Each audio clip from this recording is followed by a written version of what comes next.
exponential functions. We're going to look at some word problems, and I want you guys to be able to tell if we're going to have a growth or decay.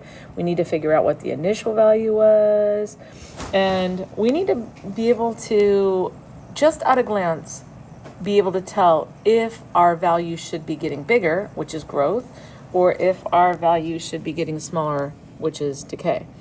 Okay, so when we write an equation, you can see that we're going to have our output value, our initial value, our growth or decay factor, and then our exponent, which is x. So remember, our growth or decay factor is determined by what kind of value it is. If it's bigger than 1, then it's going to be growing, and if it's less than 1, but bigger than 0, it's going to be decaying. Now let's think about why. When I take 100% of something, that is 1.00. That means if I'm gonna multiply by something that is bigger than 1, then I'm going to be able to take 100% and then something else. But if I am a number between 0 and 1, now I'm going to be taking a part of the 100%. So this is a number. That means that out of this whole value, I'm only going to be taking 95%. So you can see how it's going to be shrinking. Okay, so let's look at this one. Riley is training to complete a marathon. Following the training plan recommended by her favorite running podcast, she plans to run 12 miles in her first week of training and will increase the mileage by 10% each week. So we're going to write an equation, and it's going to be y equals a b to the x, that can model the mileage per week, which is y, so this is the total mileage per week, and x is the weeks after she started training. So we're going to look at how much mileage for each week that she's training. So how did we start? Well, she's going to be starting with 12 miles. So we'll have 12 miles as her initial. And she's going to, here's where you guys, it might get a little bit tricky. We're going to be increasing by 10%. So we're going to take 100% and we're going to be adding 10% each time. So we'll be at 110%. So we'll be taking 110% of the 12 every time. Well, 110% is 1.1, okay? So we're going to be doing 1.1 every week, okay? So this is the weeks after.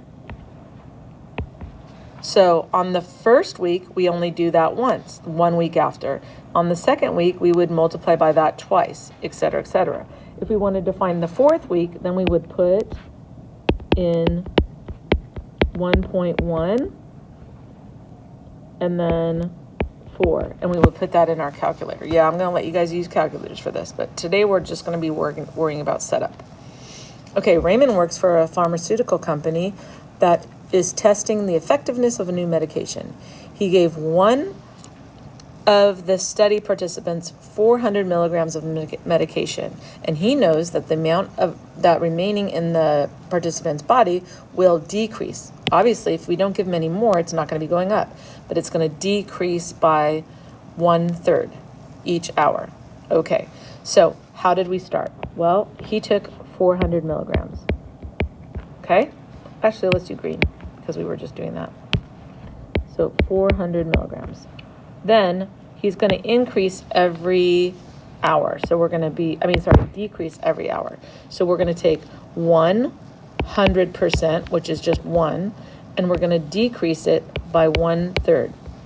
Well, this is 3/3 minus 1/3. So can you see how we'll have 2/3 left after every hour? So this is obviously going to be less than 1 because 3/3 is 1, right? So we're going to go 2/3, and then x, which is standing for the hours after he took the pill. So the hours after he took the pill. So if we were trying to find out how much did he have in his system 5 hours after he took the pill, he would take the 400, 2/3, and then 5 hours. So we do this 5 times. So if you picture this is the 400, and after the first After the first hour, we only have this much. Then we have this much. And after the second hour, we only have this much. You can see how it's going down and down and down and down. And so it's going to continue to do that. Okay, I hope this helps you guys.